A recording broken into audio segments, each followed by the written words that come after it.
3 minutos para presentarme con ustedes. La gran mayoría, o un buen número de ustedes me conocen. Yo soy el pastor Baltasar González, soy presbítero jubilado de la Iglesia Metodista de México en el área de la Conferencia Anual Central. Estoy ahora mismo cumpliendo 51 años en el ministerio. Yo entré al Seminario Evangélico Unido el 1 de febrero de 1962 y me gradué el 28 de noviembre de 1965. De manera que del 65 al 2015 son 50 años y le agregamos este año que ha corrido. De esos 51 años me pasé 25 años en esta área que era el Distrito Oriental y luego llevo 26 años en la Norte Central. Soy originario de la ciudad de Torreón, donde finalmente me he quedado a vivir allí, a pasar mis últimos años, que el Señor me permita. El pastor de nuestra iglesia, San Pablo en Torreón, en noviembre del 2014, bueno, antes de eso se puso muy enfermo. Quizá algunos de ustedes de la generación de él, de Wesley, le conozcan, José Alfonso García Espinosa, y se enfermó a tal grado que el obispo le dijo que se fuera a su casa a medicinar, a rehabilitar, a ayudarse. Y entonces el único jubilado que vive en Torreón soy yo. Entonces el obispo me dijo, venga para acá, no le entra aquí a San Pablo. Yo soy originario de esa iglesia, ahí nací, ahí crecí, ahí me formé. Amo esa iglesia y le dije, pues sí le entro. No, porque yo andaba a todo dar, libre, porque no le daba yo cuentas a nadie más que a Dios y a mi mujer. Y luego otra vez el pastor y soportar administradores y administradores y todo eso. Entonces, pero por amor al Señor y a su obra y a mi iglesia, pues le entré. Terminé el interinato, si le podemos llamar así, hace un año, en junio. Allá en Durango fue nuestra conferencia y tan pronto como me vio lo mismo, me dijo, oiga, ¿me ayuda un año más en San Pablo? Dije, pero un año más. Dijo, sí, nada más un año. Sí, me agarró la palabra y entonces ya me dejó sin chamba. Entonces, la semana pasada fue la conferencia nuestra y ya designó un pastor para el Templo San Pablo. De manera que a partir del domingo 10 de julio, él asume el pastorado de San Pablo y yo me pongo a las órdenes de ustedes para que me inviten. ¿Sí? Ok. Pero hablamos después del domingo porque pues ahorita están ahí donde están y quién sabe el domingo poder. Entonces, ya sabiendo dónde van a estar, pues les digo dónde estoy, mi correo electrónico, mi teléfono, mi domicilio, y cómo me pueden localizar, y estoy a sus respetables órdenes. Las 3:30 de la tarde es una hora muy pesada en las conferencias. Es la hora del sueño. Se comieron su pollo a la parrilla. Con este calor de Nuevo Laredo y esta frescura del aire de este templo, se antoja dormir. Entonces, voy a tratar de mantenerlos despiertos. Traigo 1, 2, 3, 4, 5, 6. Traigo 6 chistes. Y otros de los que me acuerde, para que podamos pasarla bien. Entonces, ¿no está el obispo Fernando? ¿No? Es que yo quería contar un chiste de obispos. ¿Otra ha sido hecho? ¿No? ¿Está? Oiga, los obispos se fueron. Bueno, para los que quieren ser obispos, ahí les voy el primero y luego ya comenzamos con la materia. Cuando comencé mi episcopado en la Conferencia Anual Central, visité un pueblo que se llama Santa Bárbara, Chihuahua. Y cuando terminó el servicio y la entrevista con los hermanos y todo, una hermana anciana, muy anciana de esa iglesia, me dice, oiga obispo, quiero hablar con usted seriamente.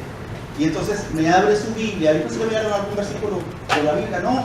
En las páginas esas que están en blanco al principio de la Biblia, puso la fecha en que el obispo de la Iglesia Metodista de México, que entonces era uno para todo el país, había visitado Santa Bárbara.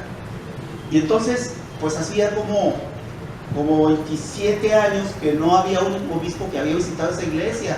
Y la hermana, pues en cierta manera me estaba enseñando la fecha, pero como reclamo. como diciéndome, ya nos visitó, a ver cuándo nos vuelve a visitar otro obispo. Y entonces esa anciana me platicó el siguiente chiste. Ángel tiene algo de verdad. Dice, oiga, fíjense que en una iglesia llegó el obispo a visitar. Después del culto, cuando estaba saliendo, estaba una señora con una canasta con naranjas. Y entonces el obispo le dijo, hermana, es un esfuerzo de la sociedad femenil. Sí, obispo, estoy vendiendo naranjas como un esfuerzo de la femenil. Dice, bueno, el obispo para ayudar, dice, me da una. Dijo, más bien se la vendo, obispo. Bueno, me la vende.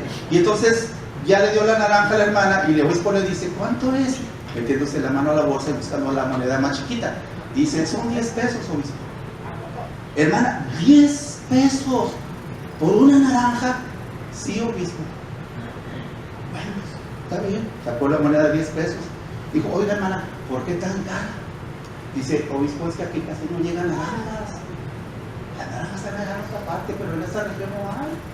Bueno, pues el obispo pagó los 10 pesos. Pasa el tiempo y entonces el obispo viene y visita la región de Montemorelos, Linares y toda esta región. Y a la salida del culto está una hermana con una canasta con naranjas.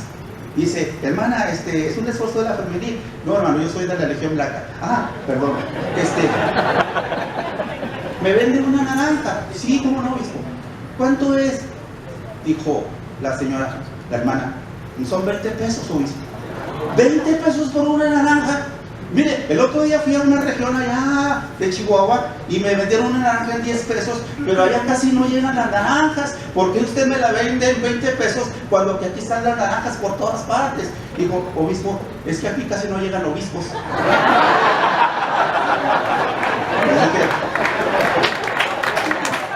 Tuvo que pagar los 20 pesos. ¿Ya tiene su material, hermanos? Muy bien, comenzamos con el material. Introducción. Cuando se me seque la garganta, le voy a pedir a algunos de ustedes que hagan la lectura. Que le hace que pasen aquí al frente y les presto el micrófono para descansar un poquito la garganta. Me entiendo yo que Bernabé esta mañana comenzó con una serie de estudios sobre la teología metodista. Bueno, voy a continuar con eso. Si le encuentran alguna herejía a Bernabé, me dan la queja a mí, y si encuentran una herejía conmigo, pues se la pasan allá, Y si no, pues aquí hay varios teólogos. Teólogos, pues algunos. Introducción. El tema es elección condicional contra elección incondicional. En este 278 aniversario de la conversión del reverendo Juan Huelda, iniciador del movimiento llamado metodista, bueno es hacer un recordatorio de su experiencia del corazón ardiente que sucedió la noche del 24 de mayo de 1738 en la capilla de los hermanos Moravos, no Morados, en la calle Aldersgate, en Londres, Inglaterra.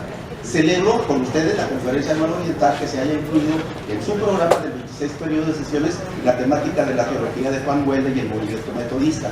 Voy a dividir en dos partes esto que me es difícil llamarle conferencia, así está anunciado en su programa, aterrizándola en una sencilla charla de un viejo pastor metodista.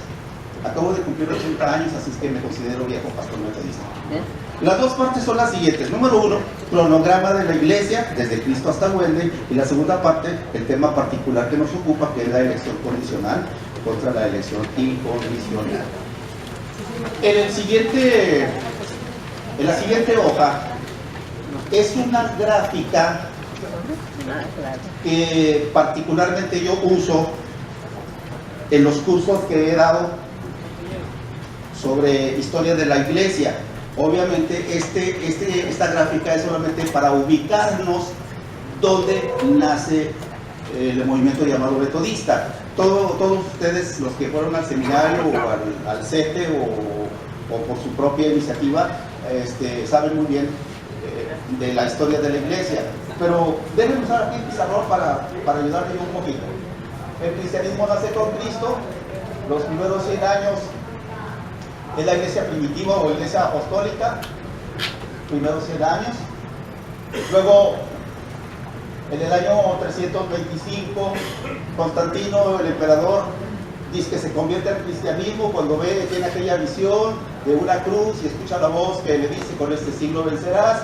De manera que hacia el año 325, cuando se convierte el emperador, la iglesia cristiana se convierte en una iglesia imperial, iglesia del imperio.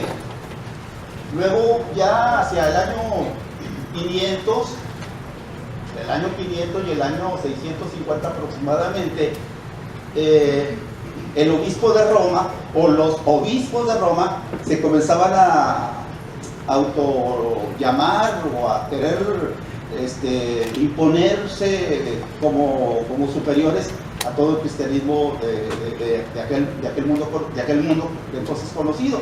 De manera que el obispo de Roma comienza a tener ya una cierta influencia y entonces hacia el año 500, 650, aquello que era la iglesia cristiana y que ya era una iglesia imperial, entonces se convierte en iglesia católica, apostólica y romana. Lo de romana es precisamente porque el obispo de Roma se adjudicaba, y el nombre de papa surge también por ese tiempo. La palabra papa quiere decir padre de todos, se entiende que padre de todos los cristianos. Obviamente los cristianos del oriente no estuvieron de acuerdo y entonces comienza a gestarse el primer cisma de la iglesia, que es la iglesia oriental. De ahí de la iglesia oriental vienen las ramas, las distintas ramas de las iglesias ortodoxas: iglesia ortodoxa griega, iglesia ortodoxa rusa, iglesia ortodoxa de Armenia, iglesia ortodoxa cóptica de Egipto, etcétera, etcétera, etcétera. Todos los movimientos ortodoxos surgen de ese primer cisma de la iglesia. Hacia el año 1500, Enrique VIII es el rey de Inglaterra. La esposa de Enrique VIII no le da hijos, es estéril.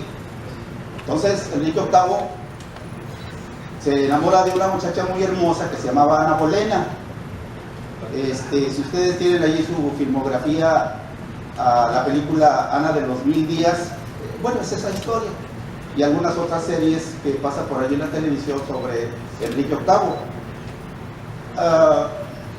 Bueno, les recomiendo que vean la película Ana Bolena. Tiene dos o tres escenas medio pornográficas, pero la historia es... Pero Ana Bolena tampoco le dio hijos. Entonces Enrique VIII la manda a la torre, y la torre era para darle cuello. Y luego la tercera tampoco le da hijos y la manda a la torre. Y luego la cuarta, y luego la quinta, y creo que hasta como la sexta, finalmente se casa con Isabel, perdón, se casa con esa dama, no recuerdo tal nombre, y tiene una hija que se llama Isabel. Y a la muerte de Enrique VIII, Isabel ocupa el trono de Inglaterra. Cuando Isabel sube al trono de Inglaterra, ella dice, bueno, la iglesia, bueno, como el Papa no le permitió divorciarse de su original esposa para casarse con Ana Bolena, entonces Enrique VIII simplemente y llanamente le dijo al Papa de Roma, mire, aquí en Inglaterra nada más mis chicharrones truenan, y entonces se casó con Ana Bolena, y luego con la otra, y luego con la otra, y con la otra. Y entonces la iglesia católica de Inglaterra se convierte en la iglesia anglicana, o la iglesia de Inglaterra. Cuando Isabel I sube al trono, dice, bueno, mi papá se separó de Roma por motivos meramente morales, pero ¿quiénes somos los anglicanos? ¿Qué creemos los cristianos de Inglaterra? Entonces hace un cónclave con los teólogos, los jerarcas de la iglesia anglicana, y ahí entonces surgen los famosos 45 artículos de religión de la iglesia de Inglaterra. 45 artículos que todavía los rigen. Y entonces surge la iglesia anglicana. Luego, bien, este es el segundo cisma, grande cisma de la iglesia. Y luego nos vamos hasta 1517, allí en su cronograma que tienen ustedes, y entonces surge el movimiento protestante. Dicen los historiadores que cuando Martín Lutero se levantó en Alemania, nada más fue un cerillo que aventó sobre Europa, que estaba toda regada con pólvora de gente inconforme con el catolicismo romano. Así es que cuando Lutero vende el cerillo y se incendia Europa, Lutero y Melanchthon allí en Alemania, en Francia Juan Calvino, en Suiza Ulrico Zwinglio, en Holanda Erasmo de Rotterdam, en fin, todo lo que nosotros conocemos como los reformadores del siglo XVI. Aunque en su hoja no dice, debemos de entender qué pasa entre el año 500 y el 1517. A esta época en la historia se le llama la época de los pre-reformadores. Algunos nombres: Pedro Baldo, italiano. Fíjense que la iglesia de los valdenses, que todavía existe, allí en el Río de la Plata, en Argentina, los valdenses es una iglesia cristiana evangélica más antigua que el protestantismo. Los valdenses, seguidores de este tal Pedro Baldo. Otro de los pre-reformadores fue Juan Hus. Juan Hus fue quemado en lo que se llamaba entonces Bohemia. Más tarde se conoció como Checoslovaquia. Y ahora Checoslovaquia se multiplicaron ahí, son los eslavos y los checos y todos esos países. Otro de los pre-reformadores fue Savonarola, otro italiano, que fue quemado en la plaza principal en Florencia, en el norte de Italia. Otro de los pre-reformadores fue Wycliffe.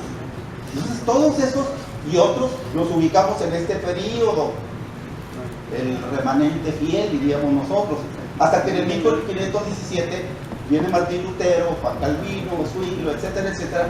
Algunos de los nombres están ahí en su hoja, y entonces de allí se descuelgan todas las iglesias reformadas, iglesias protestantes, iglesias luteranas, iglesias evangélicas, y allí mencionamos algunos de ellos. En 1738 surge el movimiento llamado metodista.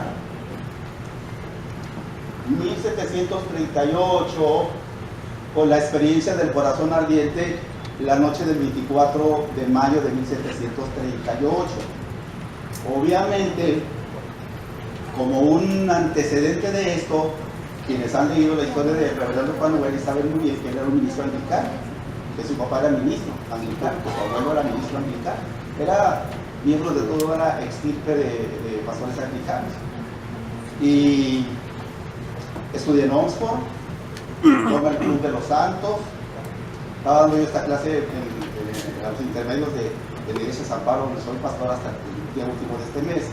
Y me dicen los muchachitos, ¿era el Club del Santo Laguna, pastor? Le dije, no, ese era ese.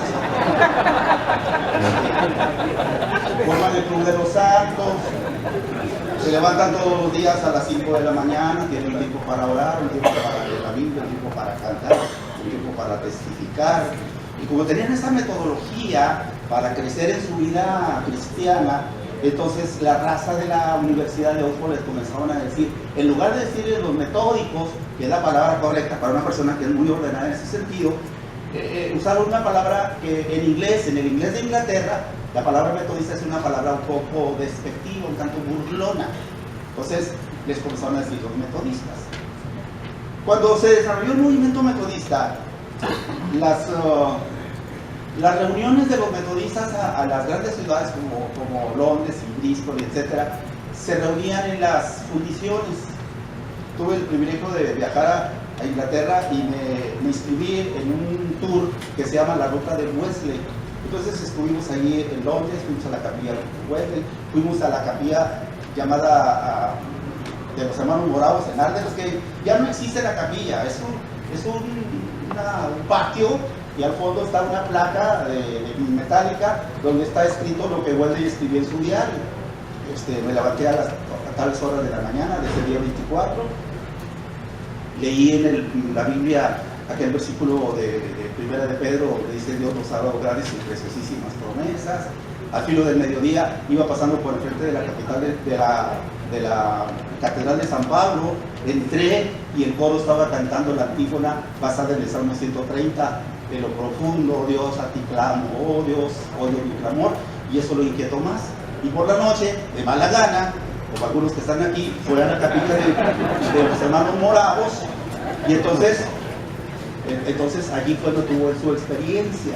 Mientras un laico estaba leyendo el prefacio que que el doctor Martín Lutero, 200 años antes, había escrito sobre la epístola a los romanos, San Pablo, dice: sentía en mi corazón un fuego extraño, sentí que mis pecados eran perdonados, sentí que amaba a todo el mundo, no lo soporté, me puse de pie y comencé a testificar, y a partir de ese día, 24 de mayo de 1738, las cosas cambiaron para Juan, cambiaron para Inglaterra, cambiaron para el mundo y cambiaron para nosotros. Alabado sea Jesucristo. Amén. Para que despierten, den una pausa al Señor, por favor.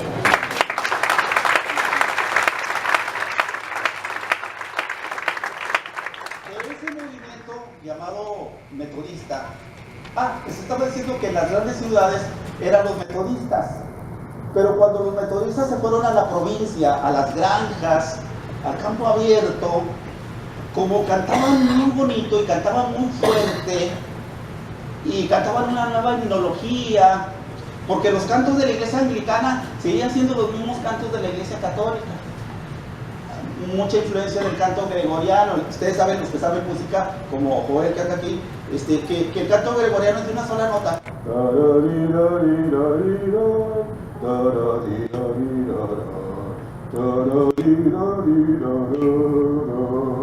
Y ya cuando acababa de salir te quedas dormido. Entonces viene Carlos, el hermano de Juan, y comienza a componer himnos completamente sacados de onda, como dicen los muchachos ahora. Comienza a componer un himno que dice: mi voz es para celebrar a mi libertador. Es muy distinto al canto gregoriano. Entonces, imagínense a los metodistas allá en las granjas cantando. Dicen los historiadores que 6 millas a la redonda se oían los cantos, pero en la provincia no les decían los metodistas, les decían los entusiastas. Si no se nos hubiera quedado el nombre de metodista, allá afuera diría: primera iglesia entusiasta del divino Salvador de Nuevo Laredo. Y así diría en tu iglesia donde tú estás de pastor. La desgracia sería que alguien entre y vea que de entusiasta no tienes nada. Entonces, se hubiera llamado la iglesia de los entusiastas, pero desafortunadamente se nos quedó los metodistas. Porque allá cuando yo era chico, las iglesias no metodistas nos decían los muertodistas. Y cuando comenzamos a aceptar de todo, nos decían los todistas. Entonces, ahora sí que ya me sería pensar. Entonces, mejor nos quedaríamos con los entusiastas, ¿no? De la iglesia, del movimiento llamado metodista, pues ahí se descuelga lo que ponemos ahí en su hoja: las iglesias metodistas, las wesleyanas, las de santidad, los nazarenos, los pentecostales. Y hay allí 2 cuadritos a los lados, porque el Ejército de Salvación nace del movimiento metodista. Y la YMCA, Asociación Cristiana de Jóvenes, surge también del metodismo de aquella época.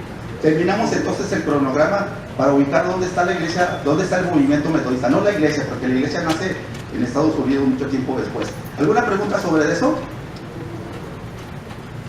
¿Alguna pregunta sobre el cronograma? Acá. Adelante. Hermano, Adelante. nada más para ver su punto de vista en cuanto a que mucha gente considera que el metodismo no tuvo casi ninguna influencia del protestantismo, pero cuando vemos a la conversión de Juan Wesley se da en una iglesia protestante de los moravos. Entonces, ¿cómo podríamos interpretar? ¿Cómo interpreta usted en lo personal eso? Ahí te voy, hermano. Volteen otra vez su hoja del cronograma. Y eso se le pasó a mi secre. Porque en el original que le pasé a mi secre, puse unos puntitos y aquí, para acá. Y aquí donde dice Moravos, ¿verdad? Que dice Moravos allí, entonces le puse unos puntitos para acá. Estos puntitos para acá, es que acuérdense que la noche del 24 de mayo de 1768, el laico estaba leyendo el prefacio que el doctor Martín Lutero. Así es que en la experiencia de Wesley tiene mucho que ver la idea del protestantismo del siglo XVI. Wesley aceptó todos los principios fundamentales del protestantismo, es decir, la justificación por la fe, que fue la bandera de Martín Lutero. Entonces, hay una Más adelante en el estudio, creo que de mañana, vamos a hablar por qué el metodismo primero es cristianismo y por qué es protestantismo, y finalmente nos dicen los metodistas. Entonces hay una relación muy grande entre Wesley y el movimiento de reforma del siglo XVI, aunque en la siguiente parte de este estudio vamos a ver las diferencias entre Wesley y la teología calvinista, y de eso mismo también estaremos hablando el día de mañana, a esta misma hora. Ok, entonces sí hay una relación. Estos puntitos para acá, pues es porque la relación de Wesley con los moravos no fue en aquella noche del 24 de mayo. Acuérdense que Wesley fue enviado por la iglesia anglicana a las colonias americanas, allí a Georgia.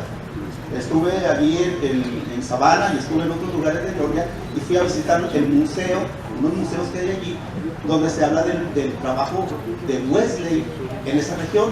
Pero el trabajo de Wesley en esa región fue un rotundo fracaso. Le fue mal en la cuestión espiritual, le fue mal en la tarea de la evangelización y le fue mal en amores, porque la mujer de él lo agarró a escobazos. A mí no me gusta hablar mucho de eso porque las señoras esposas de pastor dicen, al cabo la mujer de Wesley le pegó con una escoba y corren ustedes peligro de eso. Entonces le fue mal. Cuando agarra el barco para cruzar el Atlántico rumbo a Inglaterra, se desata una tremenda tormenta en el Atlántico, y entonces ahí iban los hermanos moravos. Y cuando los hermanos moravos ven que la tormenta de veras les podía causar la muerte, el naufragio del barco, comienzan a cantar, a orar, a decirle: Señor, gracias porque nos permites morir aquí ciertamente en medio del mar, pero confiados en tu palabra de que un día estaremos contigo, etcétera, etcétera. Y Wesley, agarrado del mástil más grueso: Madrecita Santa, ¿qué va a hacer de mí? Nada pasó, la tormenta se acabó, amaneció, llegaron a Inglaterra, y Wesley predicó en la iglesia de Santa María el primer sermón después de su regreso, y sube al púlpito y dice las palabras que ustedes siguen en alguna ocasión, sobre todo los que somos muy buenos metodistas, y alguna vez hemos predicado desde el púlpito. Wesley dijo: fui a América a convertir a los indios, pero ¿quién me convertirá a mí? Y a partir de esa experiencia viene esa situación de hambre de Dios. ¿Responde tu pregunta, hermano? Gracias. Vamos adelante con la siguiente hoja, que es lo que nos ocupa. ¿Cuántos minutos tengo, señores sugieres? Mande, no oigo. ¿Cuántos minutos me quedan? Bien. Yo voy a leer el punto número 1, y alguien de ustedes que me haga el favor de leer qué es el arminianismo. Elección condicional contra elección incondicional, el tema que nos ocupa. Posición arminiano-wesleyana. El reverendo Juan Wesley siguió a Arminio. Arminio vivió en 1560 y murió en 1610. Es decir, Arminio, Jacobo Arminio, holandés, conocía perfectamente bien la teología del siglo XVI de los reformadores, entiende reformadores de Calvino, etc. Pero no estuvo de acuerdo para nada con la teología de Juan Calvino, y eso es lo que va a suceder. Wesley siguió a Arminio, un hecho que él nunca ocultó y que admitió públicamente en 1778, publicando un periódico llamado Arminian Magazine. Por lo tanto, la mayor parte de las creencias de Wesley son idénticas con las de Arminio, excepto en casos en que él, Wesley, aclara algunos puntos oscuros de Arminio y va más allá que este. ¿Qué es el arminianismo? ¿Alguien que lea bonito? Dorita. Sigan la lectura con la maestra. Vamos a ver cuál era el concepto de la salvación que se tenía en el momento en que Wesley aparece en la escena. De manera que Arminio vive muchos años atrás y fija su posición frente a Calvino. Los 5 puntos del calvinismo que Arminio rechazó son los siguientes. El calvinismo generalmente se resume en los famosos 5 puntos presentados en el Sínodo de Tours. Primer punto, la predestinación absoluta. Segundo punto, la expiación limitada. Tercer punto, la depravación total. Cuarto punto, la gracia irresistible. Y quinto punto, la perseverancia final de los santos. Algunos de estos 5 puntos van a ser tratados también en las intervenciones de Bernabé, de manera que estén muy pendientes de eso. No falten todos los días a las 8 de la mañana, a las 8 de la madrugada. Perdón, yo vine hoy, me quedé dormido. I promise. Mañana. Muy bien. No, pues tú menos, tú eres más dormido que yo. Todo se está grabando. Punto número 1, la predestinación absoluta. Como hemos indicado más arriba, para ser calvinista esto era absoluto e incondicional. Una persona no estaba predestinada a la condenación porque Dios veía con anticipación que no se arrepentiría. La única razón era que Dios, por su gracia, escogió salvar a uno y permitió que el otro pereciera en sus pecados. Esa es la posición calvinista. Los arminianos atacaron este punto de vista como antiético, demostrando los hechos en varias formas. Por ejemplo, señalaron que si la predestinación es absoluta, entonces Dios preordena las dos cosas. Es decir, que el hombre peque y luego Dios lo castiga por hacerlo. Esto involucra dos males morales gemelos. Uno, Dios es el autor del pecado, y dos, hace responsable a una persona por algo que no puede evitar. Además mostraron que si la predestinación es incondicional, no tiene en cuenta el estado moral del individuo involucrado. La conclusión es inevitable de que Dios es injusto, puesto que concluye veredictos opuestos sobre víctimas que han cometido el mismo crimen. Si todos han pecado y deben justamente ser condenados, a quien Dios salve, quien quiera que sea, lo salva injustamente, puesto que el amor vence la justicia. Debe entenderse claramente lo que los arminianos decían. No estaban negando el hecho de la elección, no negaban que fuera enteramente de gracia, no estaban negando de ninguna manera que la voluntad divina fuera suprema. Todo lo que decían era que su supremacía era moral. Dios no estaba más obligado a castigar que a perdonar. Su decreto era final, pero si era de elección para salvación o para condenación, dependía en la respuesta del individuo. Dios elegía para la salvación o para la condenación solo a aquellos cuya obediencia o desobediencia final Él veía con anticipación. De esa manera, ellos señalaban que la predestinación calvinista era contraria no solo a la justicia de Dios, sino también a su bondad, las cuales Cristo dice específicamente se aplican al mal y al bien, como dice Mateo 5:45. Sostenían que la predestinación absoluta legaba al hombre el libre albedrío y la capacidad para gozar la vida eterna, sin los cuales textos tan sencillos como Génesis 2:17 y Romanos 10:5 eran reducidos a palabras sin sentido. Citaban pasajes tales como Hebreos capítulo 6, Apocalipsis, Timoteo, mostrando que la salvación estaba relacionada a la fe y a la obediencia. Y otros como Romanos, según a los tesalonicenses, mostrando que la condenación estaba relacionada al pecado y a la desobediencia. Pero aunque todos estos puntos eran de valor, el énfasis principal se ponía sobre el carácter antiético de la definición calvinista. En este primer punto, entonces, Arminio fija su posición frente a Calvino. ¿Alguien me hace el favor de leer el punto 2 sobre la expiación limitada? Pásenle el micrófono. ¿Quién dijo yo? Mario, tienes buena voz, Mario. Y además te estás durmiendo.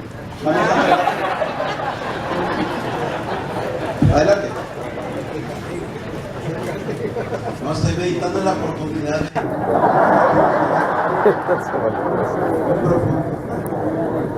Número 2. Expiación limitada.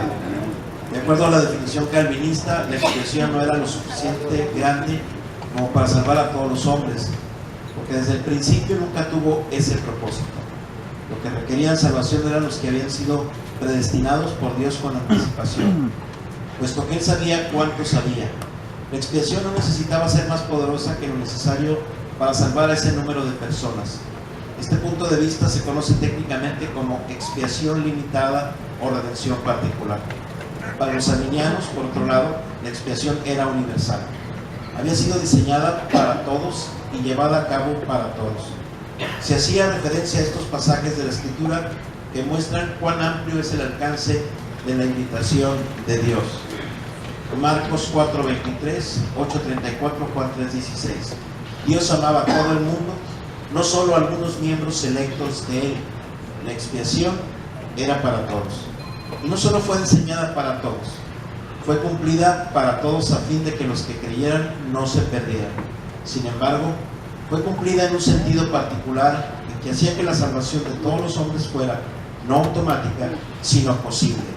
Todos los que crean, pero solo si creían primero. En otras palabras, aunque todos los hombres pueden ser salvos, son salvos solo cuando creen. La salvación está condicionada a la fe. Muy bien. Como estamos hablando de esta predestinación absoluta, los que están cabeceando, ahí les va un chiste.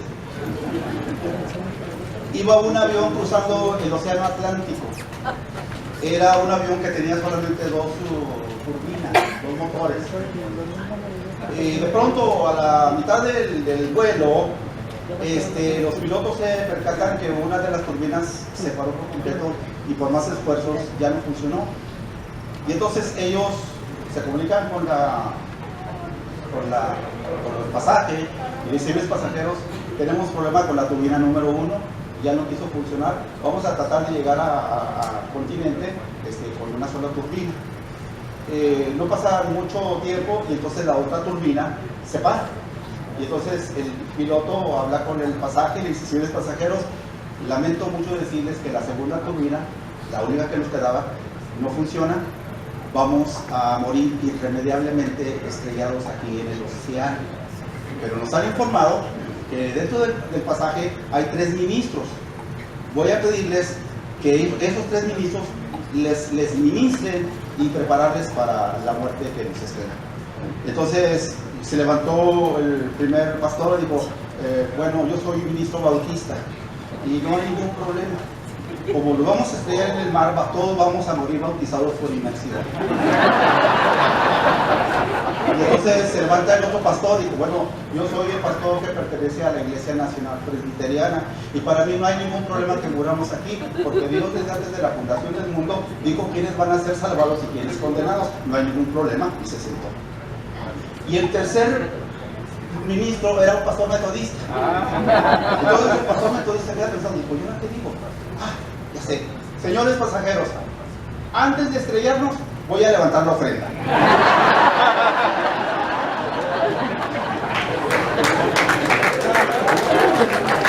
Punto número 3, la depravación total. ¿Quién me hace favor de leer esto? Micrófono para qué? Ahí está una hermosa dama. Lleven el micrófono, por favor. Ya lo tiene. Adelante, hermana. El punto número 3. ¿Usted lo quiere?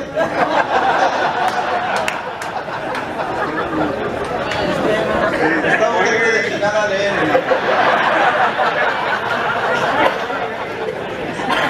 Depravación total. Depravación es el término técnico que se usa para referirse a la corrupción del alma del ser humano como resultado de la caída. Como se ha indicado más arriba, Calvino y sus seguidores creían que esta depravación o corrupción era total, que no quedaba ninguna señal de la imagen de Dios en el hombre y que la voluntad del hombre estaba totalmente esclavizada.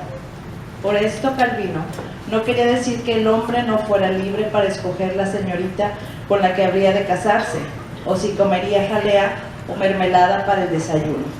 Lo que quería decir era que el hombre estaba incapacitado de hacer ningún bien espiritual. Por causa de la caída, el alma del individuo había sido envenenado hasta el último rinconcito y la santidad original había dado lugar a la depravación absoluta. Los arminianos, por otro lado, sostenían que la depravación era una tendencia que inclinaba al hombre hacia el mal, pero sin embargo dejaba su voluntad libre. Aunque sus deseos eran más fuertes del lado del mal, todavía era responsable y en toda la Biblia se trata así. Por lo pronto, el arminianismo desafiaba el punto calvinista sobre la depravación como una inclinación hacia el pecado original, pero nadie era condenado por ello, porque no podía ser culpado por algo que había heredado. Segundo, al afirmar que la voluntad del hombre permanecía libre, el arminianismo afirmaba que la salvación era imposible aparte de la cooperación humana. A la contraacusación de los calvinistas, de esto significaba que la salvación no era enteramente de Dios. Los arminianos contestaron con la idea de la gracia preveniente. La gracia que Dios da por adelantado.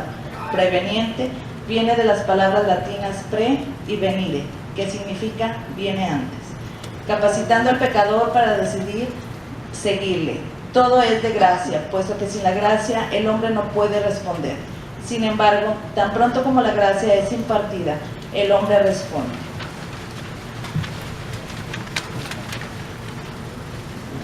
De esta manera se protegen la primacía de la gracia de Dios y la necesidad de la cooperación. Muy bien, muchas gracias, hermana Ernestina. Punto número 4, la gracia irresistible. ¿Quién lo lee? Ahora sí, pásale el micrófono a alguien, hermana. O allá. Adelante. Gracia irresistible. Tanto los calvinistas como los arminianos consideraban la conversión como la obra del Espíritu Santo, pero para ir de acuerdo con su definición de depravación, los calvinistas la consideraban como inevitable.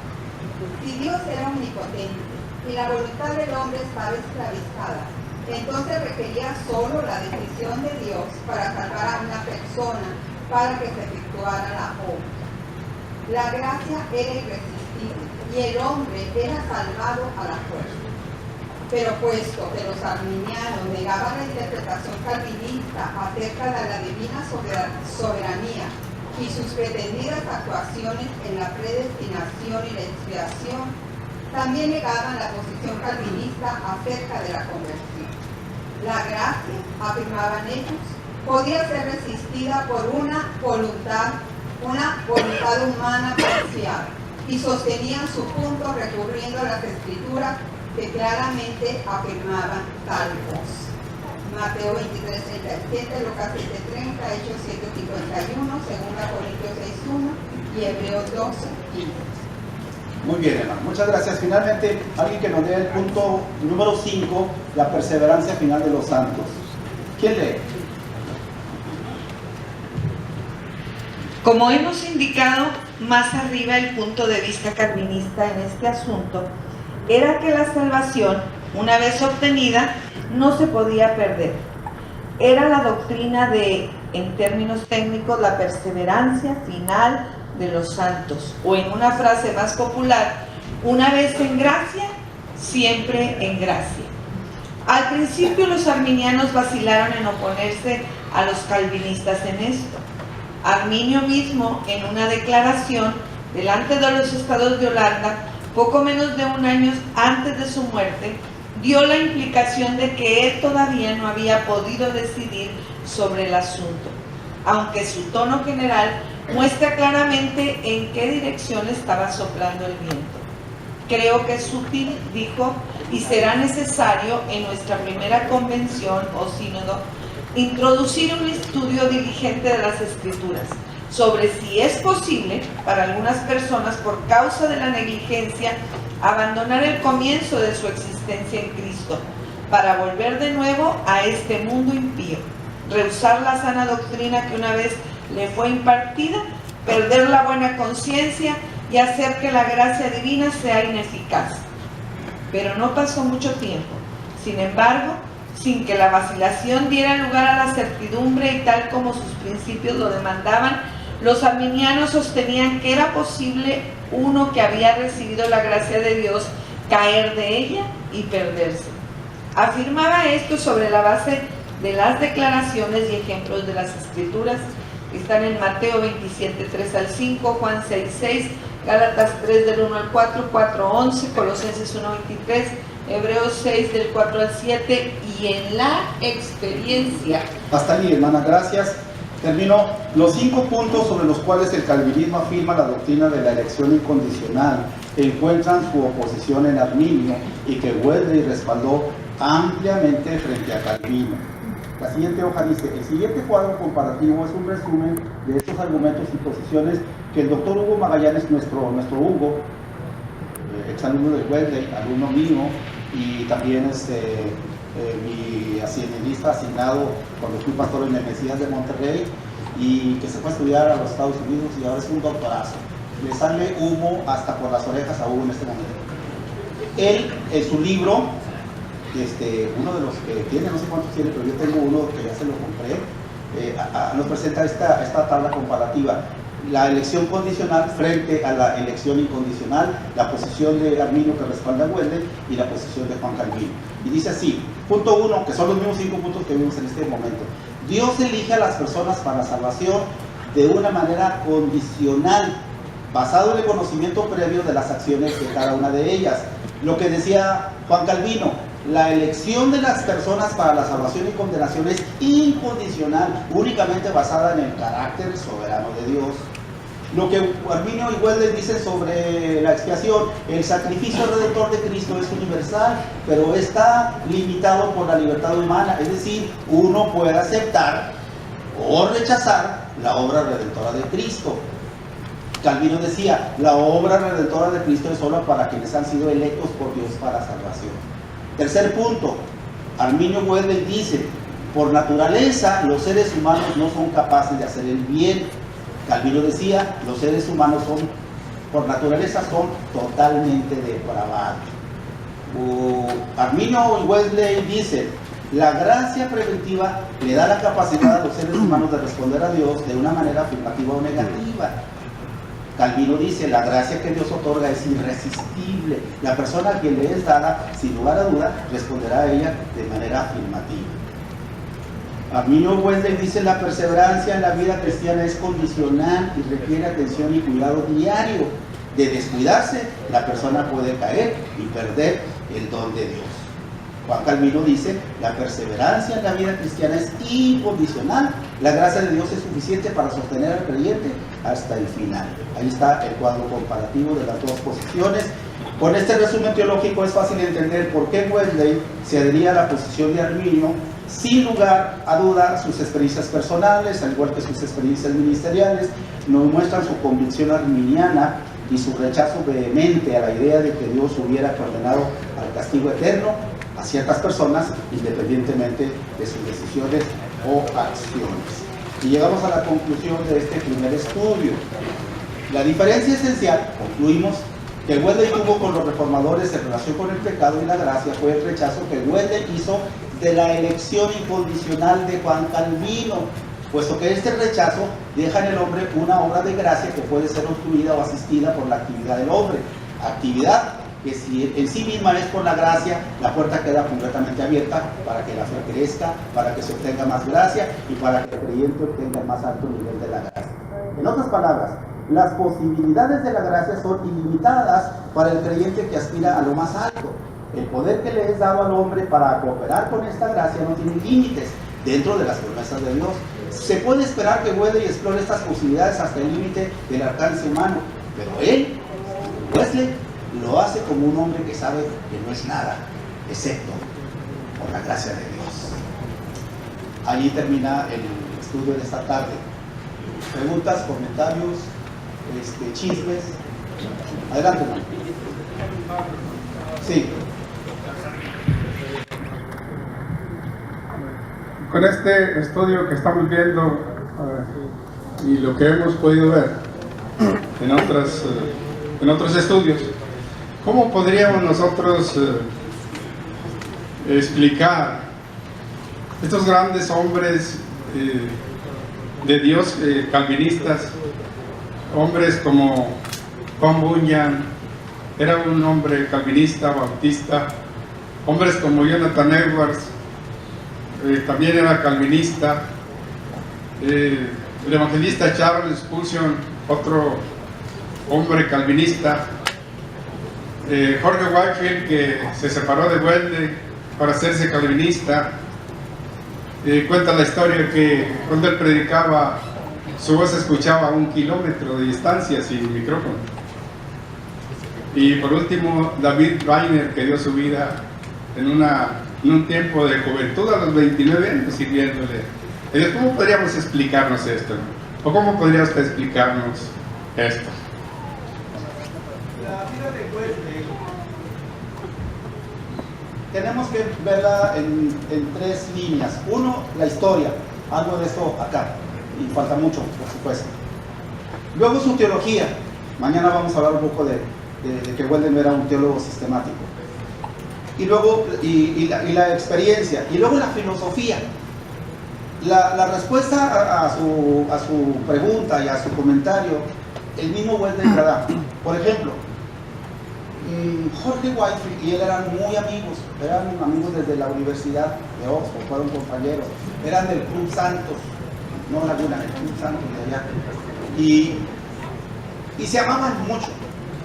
Pero llegó un momento en que Wesley sigue a Arminio y Jorge sigue a Calvino, y llega un momento en el cual ellos se despiden para agarrar cada quien por su camino, como lo hizo Pablo y Bernabé en aquella ocasión también, por causa de Juan Marcos. Y entonces llega un momento en el cual Wesley le dice a Jorge Whitefield: si tu corazón es como el mío, dame la mano, somos hermanos. Y Wesley responde en su filosofía. Wesley dice: lo esencial para nosotros los metodistas es Cristo. Lo esencial es Cristo. En lo esencial, unidad. En lo no esencial, tu forma de pensar, o tu forma de ser, o tu forma de expresión pública, libertad. Pero en todo, caridad. En lo esencial, unidad. En lo no esencial, libertad. Pero en todo, caridad. Ese es el espíritu de Wesley. Y el espíritu de Wesley tiene que permear también en la iglesia metodista a lo largo de los siglos y a lo largo del tiempo que nos ha tocado vivir. Creo que los pastores metodistas y los laicos metodistas hemos llegado a alcanzar un lugar en medio de la sociedad, porque yo pertenezco a la Alianza de Pastores de La Laguna y pertenezco al movimiento llamado Avivando la Laguna. Aquí se reúnen aproximadamente 150 pastores de distintos colores y sabores. A mí me respetan y yo los respeto. Ahora yo soy más invitado a predicar en iglesias no metodistas que en metodistas. Ojalá que se cambie esto a partir de ahora que ya quedo libre y ustedes me puedan invitar. Pero una de las razones por las cuales las iglesias no metodistas me aprecian y me quieren y me abren sus puertas y me ceden sus púlpitos es por mi forma abierta de creer que en lo esencial estoy junto contigo. En aquello en lo que no estamos de acuerdo tenemos la libertad, y que sea Dios el que nos juzgue. Es aquí nuestro testimonio de una iglesia metodista abierta. Wesley decía: en aquello que no vulnere las Sagradas Escrituras, los metodistas pensamos y dejamos pensar. Algún tiempo nosotros decíamos, los metodistas pensamos y dejamos pensar, pero no. Lo que Wesley dice: en aquello que no vulnere a las Sagradas Escrituras. Pero nosotros no podemos cambiar al presbiterianismo. Los presbiterianos han cambiado. El calvinismo de los presbiterianos en este momento no es el mismo de aquella época. El calvinismo recalcitrante ya pasó de moda. Hoy tenemos iglesias presbiterianas o reformadas que están abiertas más al espíritu. Dice uno de los historiadores: ahora resulta que todos los evangélicos somos metodistas. ¿Por qué? Por su espíritu. ¿Algún otro comentario, pregunta? Y si no, ya se me acabó el tiempo. Las preguntas se las dirigen a los teólogos, a Bernabé, a Raúl García de Ochoa, a todos los que están reunidos. Gracias, hermanos. Muchas gracias por su atención.